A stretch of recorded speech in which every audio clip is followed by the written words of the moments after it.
بعض کچھ حضرات یہ بات کہتے ہیں کہ جماعت کے ساتھ تراویح نہیں پڑھنی چاہیے، اکیلے پڑھنی چاہیے۔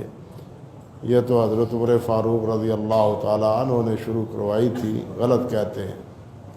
جماعت کے ساتھ تراویح کی نماز پہلے بھی ہوتی تھی، خود نبی علیہ السلام نے بھی 3 دن تراویح جماعت کے ساتھ کرائی ہے صحابہ کرام کو۔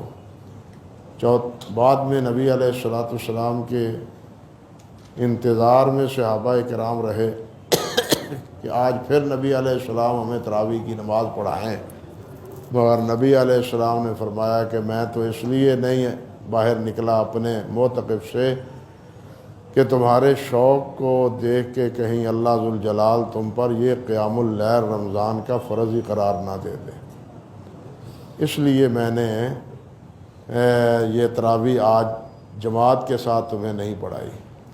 حضرت ابوبکر صدیق رضی اللہ تعالی عنہ کے دور میں تراویح مسجد نبوی میں ہوتی تھی، اور اس کا طریقہ یہ تھا کہ 10-15 افراد ایک کونے میں کھڑے ہیں، کچھ حضرات دوسرے کونے میں کھڑے ہیں، کچھ حضرات پیچھے دوسری صفوں میں کھڑے ہیں، اپنے اپنے محبوب قراء کے پیچھے وہ تراویح پڑھ رہے ہیں، اور دونوں کی آواز ظاہر بات ہے کہ مسجد میں پڑھی جائے۔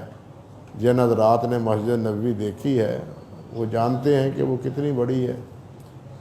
اختلاط قرات کا، آواز کا یہ ہو جانا کوئی بڑی بات نہیں تھی۔